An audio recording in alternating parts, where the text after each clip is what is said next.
She was told she did not belong in the room. Months later, she became the reason that room no longer mattered. They stopped her at the door while the music was already playing inside. Not because she was late, not because she was unprepared, but because her name, somehow, was not on the list.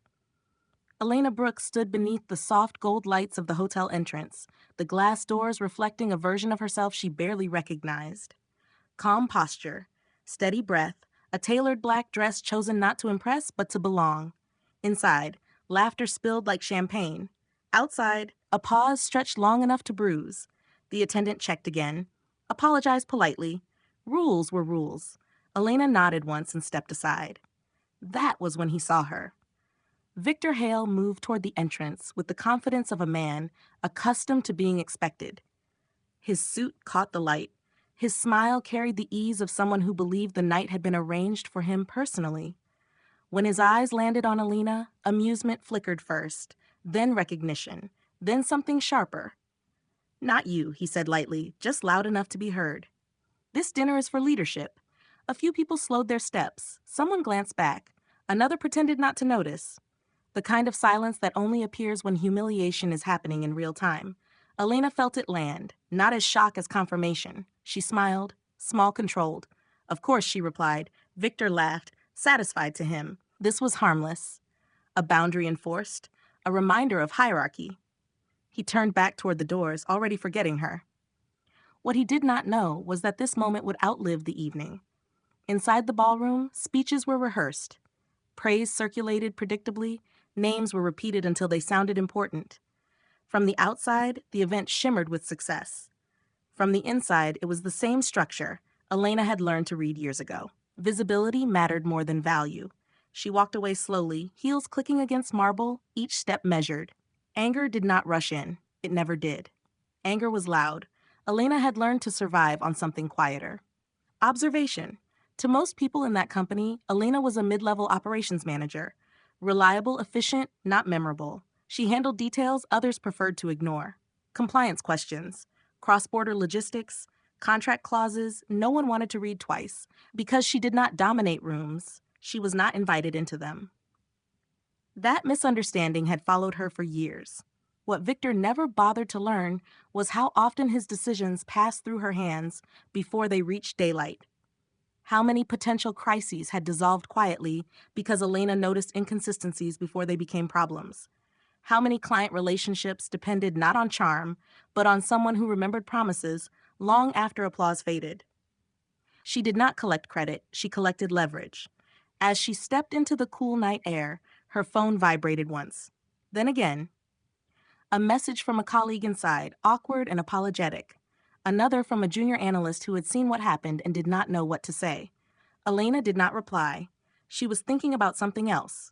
Months earlier, she had flagged an irregularity in a data handling process tied to one of the company's largest clients. Nothing dramatic. Just a quiet misalignment between what was promised and what was documented. She had raised it twice. Politely, carefully. Victor had dismissed it with a joke. "We will deal with it later," he had said. Do not complicate things. Later had not come yet. The car ride home felt longer than usual. City lights blurred past the window, reflections stacking on top of each other until the world looked fractured and distant. Elena rested her head back and closed her eyes. She did not replay the insult. She replayed patterns. Who spoke the loudest? Who was protected? Who was allowed to make mistakes? Who was invisible until something went wrong? She had been invisible for a long time. That night, she did not cry. She did not vent. She opened her laptop and reviewed notes she had kept for reasons even she had not fully articulated before. Emails, timelines, decisions deferred, warnings softened to avoid discomfort. It was all there. Not evidence for revenge. Context for truth. Somewhere across the city, Victor raised a glass, convinced he had reinforced order, convinced the hierarchy still held, convinced the people who mattered were exactly where they belonged. Elena closed the laptop and let the room fall quiet. She was not angry. She was clear. Being left outside had stripped away the last illusion she still carried. The belief that patience would eventually be rewarded. The belief that merit spoke for itself. If the system could not see her, she would stop trying to be seen inside it. She would build something elsewhere. The door had closed behind her, and for the first time, she understood that it was not a loss. It was an invitation. He joked about it the next morning. That was when she knew it was no longer just an insult. It was a pattern. The office hummed with its usual rhythm, as if nothing unusual had happened. Coffee machines hissed. Screens glowed. Conversations drifted lazily across open desks. The corporate dinner had already begun to fade into anecdote, something people referenced with smiles and vague impressions of success. Except for one detail. Victor Hale had enjoyed the story. He stood near the glass-walled conference room, retelling it with theatrical timing. How security had stopped someone at the door. How awkward it had been. How rules were rules. Laughter followed, light and unthinking, the kind that fills space without considering who it crushes. Elena listened from her desk. She did not look up. She did not tense. Her fingers moved steadily across her keyboard, answering messages, resolving issues that had nothing to do with the performance unfolding nearby. From the outside, she appeared unaffected. Inside, something sharpened. Victor caught her eye at last. He smiled as if sharing a private joke. No hard feelings, right? These things happen. The people around him watched her reaction closely. They expected embarrassment, or defensiveness, or at least discomfort. She offered none of it. She smiled back. Polite, brief, professional. Of course, she said. That smile unsettled him more than anger ever could. Victor was not a villain in his own story. He believed himself efficient, decisive, charming in a way that excused excess. He had risen quickly by speaking loudly and delegating consequences downward. People like Elena made his success possible precisely because they did not seek credit. He had never learned her full role, never asked. To him, she existed at the edges of meetings, someone who handled details after decisions had already been made. He assumed she followed instructions rather than shaped outcomes. That assumption had served him well. Until now. Elena's days were built from what others overlooked. Compliance questions that arrived phrased as inconveniences. Contracts that required careful reading because one sentence could change everything. Cross-border logistics that failed spectacularly if even a small detail was ignored. She was the person people came to quietly when something felt off. And things had felt off for a while. Weeks before the dinner, Elena had noticed discrepancies in a data handling process connected to a major international client. Nothing dramatic on the surface, just subtle inconsistencies between operational reality and contractual language. She had flagged it once. Then again, Victor had waved it away. "You worry too much," he had said. "Let us not slow momentum." Momentum was his favorite word. Since that dismissal, Elena had stopped pushing. She had started observing. She documented timelines, not to accuse, but to understand. She traced decisions backward, noticing how often Victor bypassed safeguards in favor of speed, how often he spoke of alignment without checking whether it existed, how frequently others compensated quietly for his shortcuts. No one noticed her notes. They never did. The day after the dinner, an email circulated announcing a new initiative tied to the same client she had flagged. Faster rollout. Broader exposure. Victor's name attached prominently. Elena read it carefully. Her stomach did not drop. It steadied. She could already see where it would break. Around her, reactions varied. Some colleagues were impressed, others uneasy. A junior analyst hesitated near her desk, clearly wanting to say something, then thought better of it and walked away. Elena finished her task and closed her screen.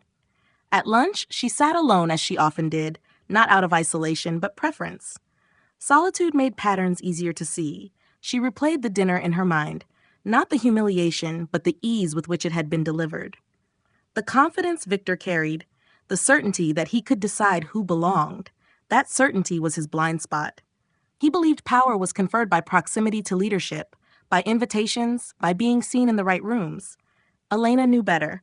Power lived where risk accumulated. That afternoon, she was pulled into a meeting she was not scheduled to attend. A quiet request from legal. Clarification needed. Just a few minutes. She answered questions carefully, truthfully, without embellishment. She did not mention the dinner. She did not mention Victor. She did not need to. As she returned to her desk, she felt it.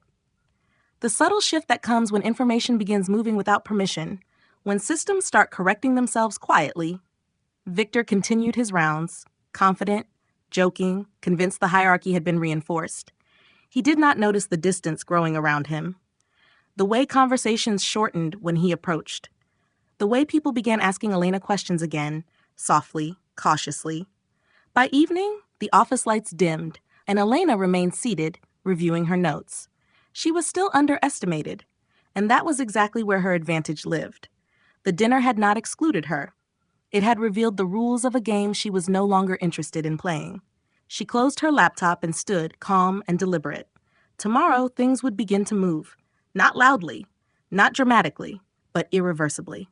She was already gone before anyone realized what she carried with her. Not physically, strategically. The office believed nothing had changed. Projects continued, meetings filled calendars. Victor's initiative advanced with confident momentum, celebrated in status updates and polished slides. From the outside, the machine was running smoothly. From the inside, the fault lines were widening.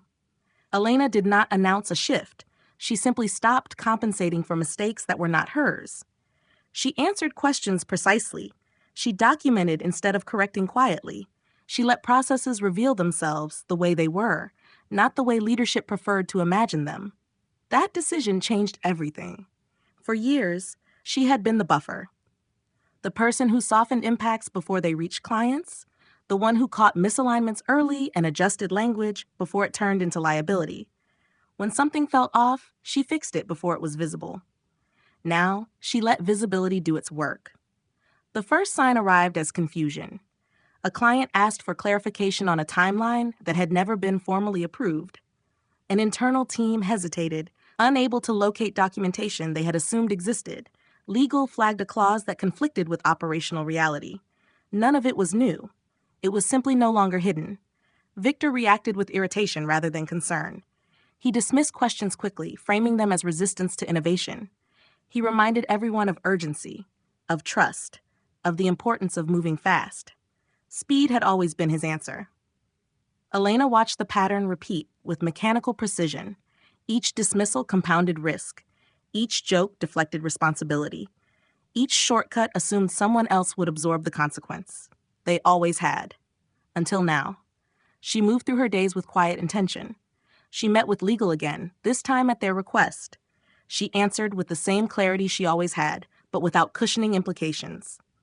She spoke of dependencies, of gaps, of decisions made without review. She did not accuse, she described. That distinction mattered. The room listened differently than before. Not because her voice was louder, but because the structure around her had begun to creak. Systems pay attention when risk becomes measurable. By midweek, meetings multiplied.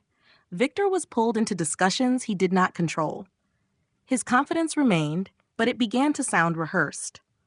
He spoke of alignment while avoiding specifics. He spoke of leadership while others spoke of exposure. Elena was invited to more conversations, quietly, not as a hero, as a reference point. The shift unsettled people. A junior manager approached her one afternoon, nervous, uncertain how to frame the question. Are we covered if this goes wrong? Elena met his gaze and answered honestly. That depends on how much truth we are willing to acknowledge. He nodded slowly, the weight of it settling in. Behind closed doors, legal escalated concerns. Compliance requested documentation, risk assessments were revised. Each request peeled back another layer of assumption. Victor began to feel it, not as threat, as inconvenience. He confronted Elena in a hallway, smile fixed, voice low. You seem very busy lately. She did not mirror his tone. I am responding to questions, she said. From whom? From the people responsible for the outcome. The smile did not reach his eyes. He warned her gently about optics, about loyalty, about being careful not to undermine momentum. Elena listened. Then she said something he did not expect. Momentum without structure is just drift.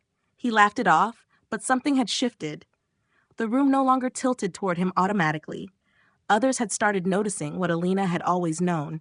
The initiative slowed, not stopped, slowed enough for questions to land, enough for accountability to surface. By the end of the week, an external audit was scheduled. Routine, on paper, targeted, in reality, emails circulated with careful language and unmistakable urgency. Victor read them twice. Elena read them once. That evening, she stayed late, not out of obligation, but clarity. She gathered her notes, aligning timelines, cross-referencing decisions, not to defend herself, to ensure accuracy. She thought back to the night of the dinner, to the ease with which she had been excluded, to how small the moment had seemed at the time. It was never about the invitation. It was about the assumption behind it, that she did not matter. As the city lights flickered on outside the windows, Elena closed her laptop and exhaled slowly. The system was beginning to see what she had been carrying all along. She had not raised her voice. She had not forced a confrontation. She had simply stepped aside and allowed truth to surface. And truth, once visible, does not retreat quietly. Tomorrow, the questions would deepen, and this time they would not be able to laugh them away. The audit request did not arrive as a warning. It arrived as an invitation. By the time the email circulated, the office was already unsettled. Conversations paused mid-sentence. Screens were refreshed too often.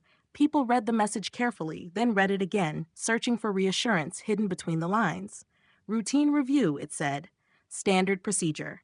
No one believed it. Elena felt the shift before anyone spoke her name. She recognized the tone, the phrasing, the deliberate neutrality that only appears when something has already gone wrong. Audits never begin at the moment of failure. They begin when failure has been quietly predicted.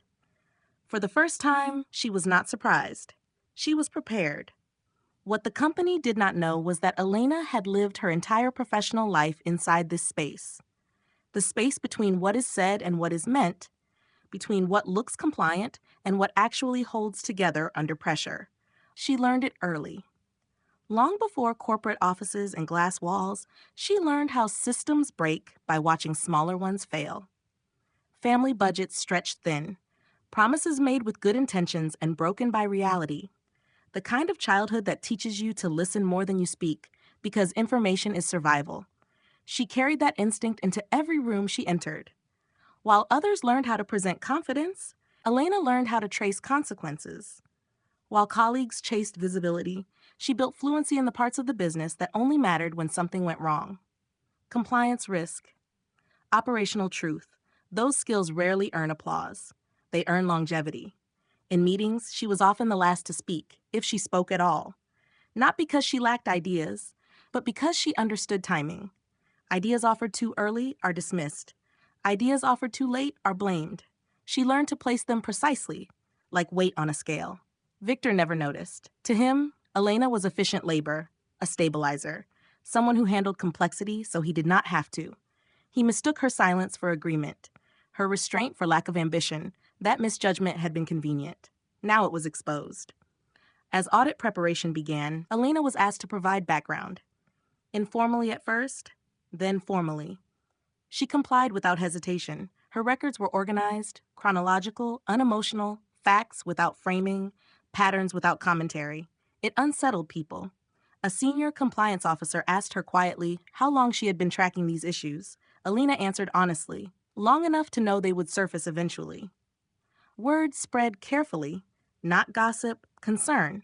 The kind that moves through an organization when people realize accountability is no longer theoretical. Victor reacted poorly. He called meetings that produced nothing, spoke of trust and loyalty, warned against overcorrecting. He framed the audit as an obstacle rather than a signal, as if resistance itself were leadership. Elena watched colleagues shift uncomfortably in their seats. Some nodded out of habit, others avoided eye contact. A few began taking notes for the first time. The room was changing. In private, Victor confronted her again, this time without humor. He accused her of being difficult, of over-documenting, of creating risk where none existed. Elena listened. Then she spoke with deliberate calm. Risk exists whether we acknowledge it or not. The words landed heavier than she intended. Victor had no answer. The audit expanded. More departments were looped in. Timelines were questioned. Decisions revisited. Each review uncovered the same pattern. Speed prioritized over structure. Confidence substituted for verification. Warnings minimized to preserve momentum. The company had not been reckless, it had been careless, and carelessness always collects interest. As pressure mounted, Elena felt something unfamiliar surface beneath her composure. Grief, not for the job, not for Victor, for the version of herself that had once believed excellence would be enough, that loyalty would protect her, that patience would eventually be recognized. That belief dissolved quietly. In its place grew something steadier: agency. She began to consider what staying would require, not in terms of workload, but alignment. She asked herself a question she had avoided for years. If nothing changed here, would she be proud of the work she continued to do? The answer came without hesitation. No. The realization did not hurt, it clarified. By the end of the week, Elena had stopped reacting. She had started deciding. She took calls selectively, asked questions she once swallowed. She allowed silence to stretch when answers were insufficient. People noticed, not with admiration, with respect. Victor felt it slipping. Authority unravels not when it is challenged loudly, but when it stops being assumed, when people begin verifying instead of obeying. Late one evening, Elena remained alone in the office. The audit documents spread neatly across her desk. City lights pulsed beyond the windows, indifferent to corporate hierarchies. She gathered the last of her notes and closed the folder. This chapter was ending, not because she had been pushed out, because she had finally outgrown the room. The audit would continue with or without her. But her next move would not wait for permission, and for the first time, the future did not feel uncertain. It felt intentional. She resigned on a Wednesday, not after an argument, not after a confrontation. She resigned before anyone thought she would. The message was brief, professional, impossible to misinterpret. Effective date stated, gratitude expressed, no accusations, no explanations, just a clean separation from a system that had finally revealed its limits. The shock did not come from the resignation itself. It came from the timing. The audit was still unfolding. Meetings were multiplying. Pressure was rising. And Elena, the quiet center of institutional memory, had chosen that exact moment to step away. Inside the office, reactions split quickly. Some assumed panic, others whispered betrayal. A few felt relief they could not admit. Victor read the message twice, then a third time, irritation hardening into disbelief. He had expected resistance. He had prepared for compliance. He had not prepared for exit. Elena packed her desk slowly, deliberately, each movement calm. Colleagues passed by with awkward smiles and unfinished sentences.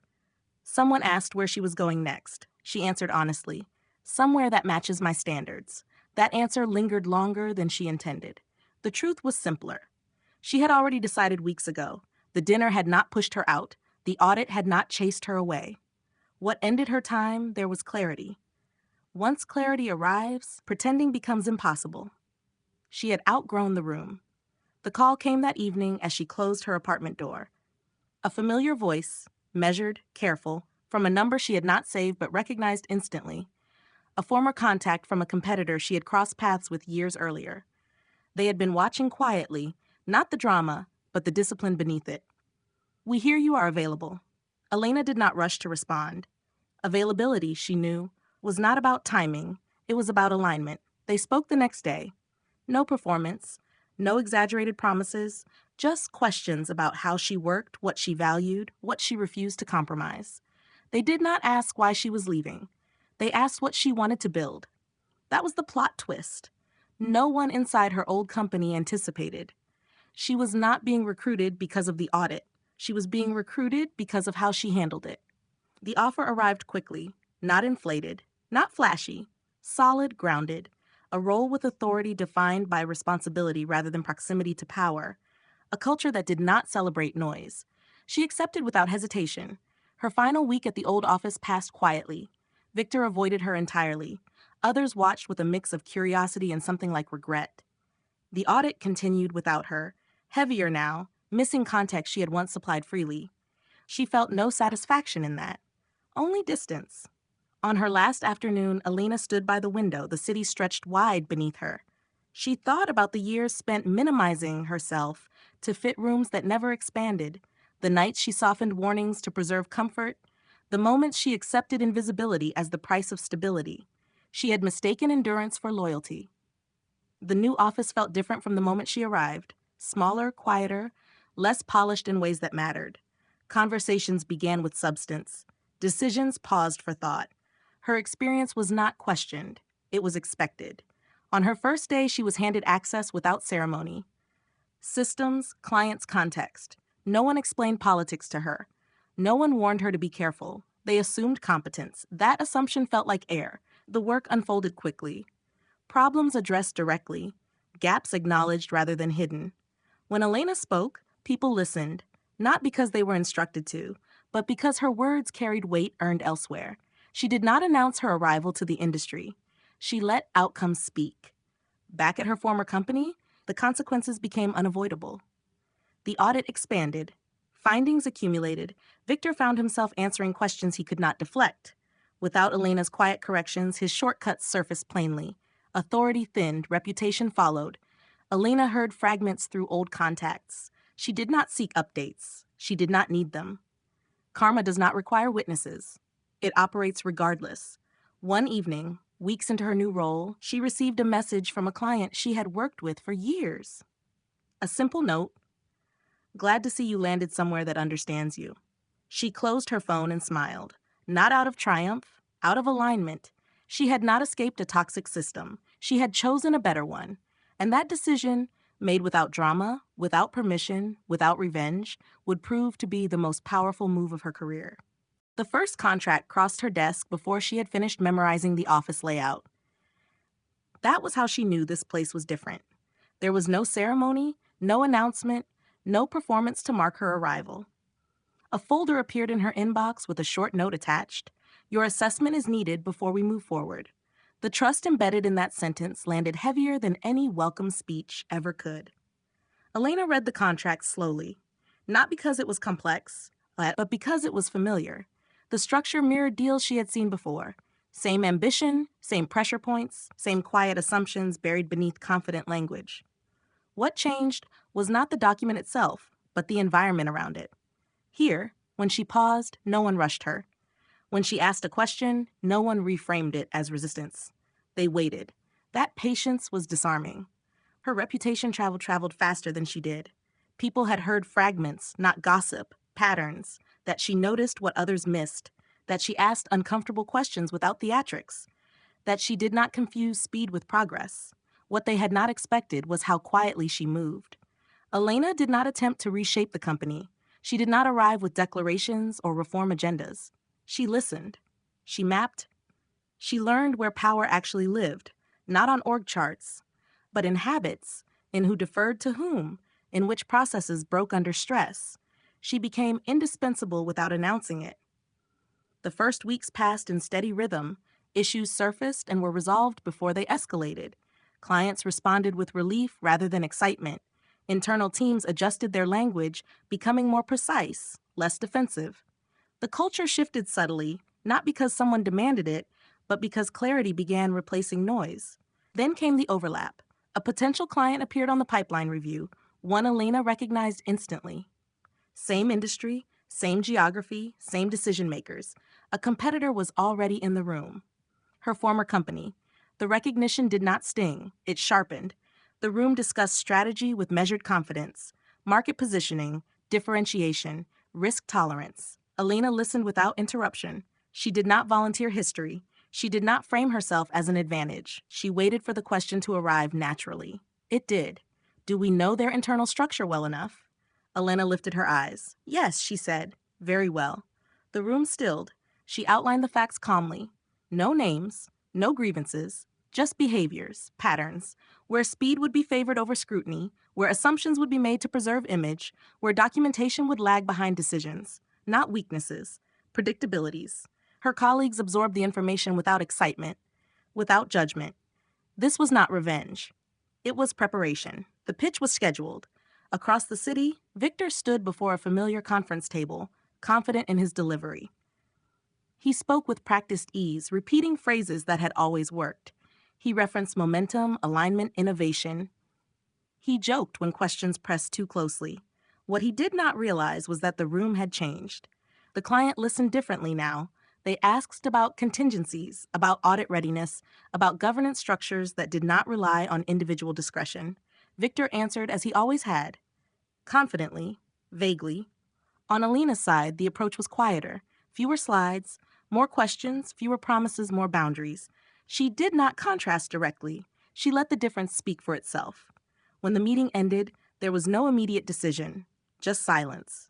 That silence carried weight. Days passed. The call came late in the afternoon, short, direct. "We are proceeding with your proposal." No celebration followed. Alina sat back in her chair and closed her eyes for a moment. Not out of relief, out of recognition. This was not karma arriving dramatically. This was consequence arriving precisely. The news traveled quickly. Not the details, just the outcome. Her new company secured the account. Her former company did not. Victor felt the shift immediately. Questions surfaced. Explanations were demanded. He responded with irritation, then blame. The audit still lingered in the background, unresolved, amplifying every misstep. Elena heard fragments through old contacts. She did not engage. She was busy. The project advanced smoothly. The client responded with trust that felt earned rather than negotiated. Decisions held, documentation aligned. No one needed to compensate quietly because nothing was being hidden. One evening, as the office emptied, Elena stood by the window and watched the city settle into night. The glass reflected her image faintly.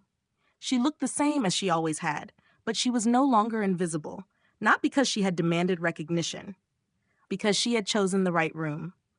Power had not changed hands through confrontation. It had shifted through alignment.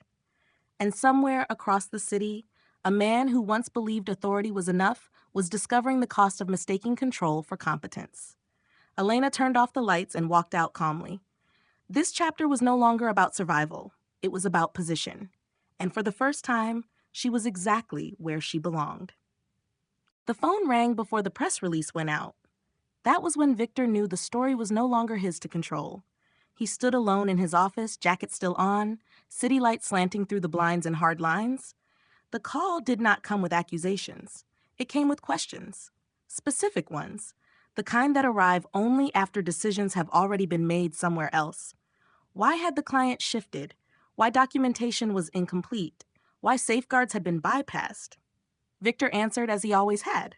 Confidently, quickly, too generally. Across the city, Elena was finishing her day when the same news reached her. Not through announcements or headlines, through tone. A subtle change in the way people spoke. Fewer qualifiers, more certainty. The project had moved fully into execution. Without him, she felt no surge of triumph, only a quiet settling. This was the phase she understood best. The moment after the decision, when reality begins replacing narrative. The fallout unfolded in layers. At Victor's company, meetings multiplied again, but this time they were different. Not aspirational, defensive. He found himself repeating explanations that once satisfied easily. Momentum, alignment, vision. The words felt thinner now, stretched past their usefulness. People listened politely. They no longer deferred. The audit findings began circulating internally, no longer theoretical, now attached to timelines and names. Gaps Alina had once absorbed quietly were visible on paper. Decisions framed as confidence now read as omission. Victor noticed something else. No one mentioned Alina, not in blame, not in defense. She had already exited the frame. That absence unsettled him more than confrontation ever could. There was no one to argue with, no target to redirect toward, just consequences unfolding without commentary. At Alina's new firm, the atmosphere remained steady. No victory speeches, no internal celebration. The work continued as planned. Clients responded with ease that came from clarity rather than persuasion. During a routine check-in, a colleague asked her how she had anticipated the competitor's missteps so accurately. Elena paused. Not long. Just enough. Experience, she said. And attention. She did not explain further. That evening, she received a message from a former colleague. Brief, careful. The situation is worse than anyone expected. They are asking questions no one can answer. Elena read it once, then archived it. She had learned something important over the years. There is a point beyond which explanation becomes interference. Growth requires silence. Victor did not find silence comfortable. He tried to regain control by narrowing his circle, consolidating authority, tightening approval processes that had once been flexible. But control, applied too late, only exposes how much was never there to begin with. His team began hesitating before decisions, waiting for instructions that arrived slower each day. Fear replaced confidence. Efficiency collapsed under caution. The irony did not escape him. He had spent years dismissing careful voices. Now he needed them. Elena watched none of this directly. Her attention was forward. The client relationship deepened. Not dramatically. Organically, conversations shifted from reassurance to planning, from defense to expansion. Trust, once earned, compounds quietly. One afternoon during a strategy review, someone remarked how smoothly the transition had been. Elena met their eyes. Smooth transitions, she said, are built long before the moment they are tested. The room absorbed that. Later, alone in her office, Elena reflected on the dinner, the doorway, the laughter behind glass, how small the moment had seemed at the time. She understood now that it had been a pivot, not because of the exclusion itself, but because it clarified something she had avoided accepting. She had never lacked power. She had simply been standing in a place that did not recognize it. Victor, meanwhile, stared at a screen filled with requests he could no longer delegate away. The story he had told about leadership no longer aligned with the record beneath it. He had mistaken visibility for authority. The system was correcting that error. Not loudly, not cruelly, just thoroughly. The final shift came without announcement, a restructuring notice, neutral language, reassigned responsibilities, reduced scope, no public reckoning, just a quiet recalibration. Victor read it alone. For the first time, he felt the weight of being underestimated by a system he once believed he controlled. Elena never heard the details. She did not need to. As she shut down her computer that night, the city reflected back at her, calm and expansive. She felt no need to look over her shoulder. The confrontation had already happened. Not face to face, but values to reality. And reality had chosen its side. She turned off the light and left the office with steady steps. The story was no longer about revenge. It was about alignment, completing its work. The meeting was scheduled for late afternoon, when decisions feel heavier and excuses run out. No one announced it as a turning point. No one needed to. The room filled slowly. Executives took their seats with measured calm, the kind that appears when outcomes are already decided but still must be formalized. Laptops opened, documents aligned. The air carried that unmistakable weight that precedes finality. Across the city, Elena sat at her desk, reviewing notes she already knew by heart. She was not invited to the meeting. She was not expected to attend. That, too, was part of the pattern. She did not need to be in the room for the truth to arrive there. At the old firm, the presentation began with familiar language: reorganization, strategic refocus, governance realignment, neutral phrases designed to soften the impact of irreversible change. Victor listened without interrupting. He had learned finally when silence was required. As slides advanced, the scope of the recalibration became clear. Responsibilities redistributed, authority narrowed, oversight formalized, decisions that once flowed freely now required structure. This was not punishment. It was correction. Victor felt it settle in his chest with unexpected calm. The anger had passed days earlier. What remained was something quieter and more dangerous: recognition. He saw now what he had missed. Not just Elena, but the function she served, the stability she provided without credit, the risks she absorbed so he could perform certainty. He had mistaken her restraint for compliance. The meeting ended without drama. No raised voices, no confrontation, just a collective understanding that the version of leadership they had tolerated no longer fit the reality they faced. Victor returned to his office and closed the door. He sat alone and replayed moments that once felt insignificant. A woman standing outside a ballroom, a smile he had not understood, a warning delivered softly and dismissed easily. The pattern revealed itself too late. At Elena's firm, the same afternoon carried a different energy. A final review call concluded with agreement rather than negotiation. Expansion plans were approved, timelines confirmed. The client spoke with confidence that came not from promises, but from consistency. After the call, a senior partner lingered. "You handled that transition better than anyone expected," he said. Elena met his gaze, thoughtful. "It was not a transition," she replied. "It was alignment." That distinction mattered. She returned to her desk and paused for a moment. Not to celebrate, to reflect. The past months had moved quickly, but without chaos. Each step followed naturally from the last, leaving repositioning, letting systems respond to truth rather than force. She had not set out to prove anyone wrong. She had simply stopped protecting a structure that did not protect her. As evening settled, messages arrived from different corners. Subtle acknowledgments, quiet congratulations. a note from a former colleague who had finally understood why things had fallen apart. Elena read them without attachment. She did not reply. Closure, she had learned, does not always require conversation. Sometimes it arrives as clarity. Victor did not receive messages. He sat at his desk and stared out at the city, the lights stretching endlessly, indifferent to titles and miscalculations. He understood now that power was never about command. It was about responsibility, and he had let that slip through his hands while he was too busy being seen. Elena shut down her computer and stood, gathering her coat. The office behind her was calm, steady, functioning without friction. She felt no urgency to leave and no reason to stay. She had found the balance. As she stepped outside, the air was cool and grounding. The city moved around her, full of stories intersecting and diverging without ceremony. This chapter was complete. Not because someone lost, but because something false had finally been released. The story no longer needed tension to sustain it. It had reached its natural conclusion where consequence and tension and truth no longer needs a voice to be heard. Elena walked forward unburdened. The system had corrected itself, and for the first time, everyone involved understood exactly why. The message arrived long after the noise had faded. Not a headline, not an announcement, just a quiet confirmation that everything had settled into its final shape. Elena read it once, then set her phone down without responding. Some endings do not require acknowledgement.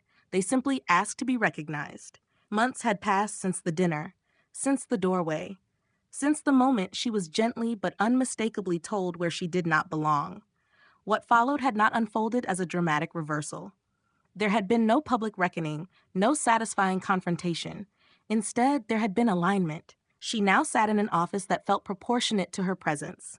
Not grand, not impressive in obvious ways. Functional, intentional, the kind of space designed for decisions rather than performance. The walls carried no portraits. The shelves held no trophies. What mattered here lived in systems that worked even when no one was watching. Elena had become something she once believed was reserved for others, unquestioned, not because she demanded authority, but because she consistently earned it. Her days were shaped by substance, by conversations that began with facts instead of assumptions, by clients who trusted outcomes more than personalities. She no longer had to explain why she paused or why she asked for clarity. Pauses were respected here. Across the city, in a building that once felt permanent, Victor packed his office in stages. The restructuring had been gentle in language and absolute in consequence. Titles adjusted, scope reduced, influence narrowed. He was still employed, still visible, just no longer central. He told himself this was temporary, that cycles turned, that reputations recovered. But something had changed that could not be reversed. He had been seen clearly, not as a villain, as incomplete. The realization followed him home in the evenings, in quiet rooms, in moments when applause no longer buffered self-reflection. He thought often of the woman he had underestimated, not with anger, with curiosity. What had she known that he had missed? Elena did not think of him at all. Her attention had moved forward. She spent evenings walking the city without urgency, letting thoughts drift and settle. She had learned to recognize peace not as absence of pressure, but as presence of direction. One night, she stood on a bridge and watched the water move beneath her. The city reflected itself in fragments, each light distorted by motion. She thought about how often she had tried to smooth herself into shapes that made others comfortable, how often she had mistaken patience for virtue. That chapter felt distant now. She had not won. She had released herself from a game that never intended to reward her. The power she now held did not announce itself. It arrived through consistency, through the quiet confidence of people who no longer questioned her judgment, through trust that did not require reinforcement. It was lighter than she expected, not intoxicating, grounding. A junior colleague approached her one afternoon, hesitant, carrying a familiar uncertainty, asked how she had navigated moments of being overlooked without becoming bitter. Elena answered without hesitation. I stopped trying to be recognized by places that benefited from my silence. The words stayed with the young woman long after the conversation ended. That was how the story continued now. Not through spectacle, but through transmission. Quiet lessons passed forward, boundaries demonstrated rather than explained. Elena understood something she had not before.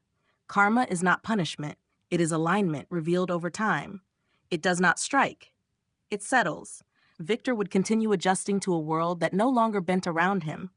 Elena would continue building in a space that expanded naturally around her.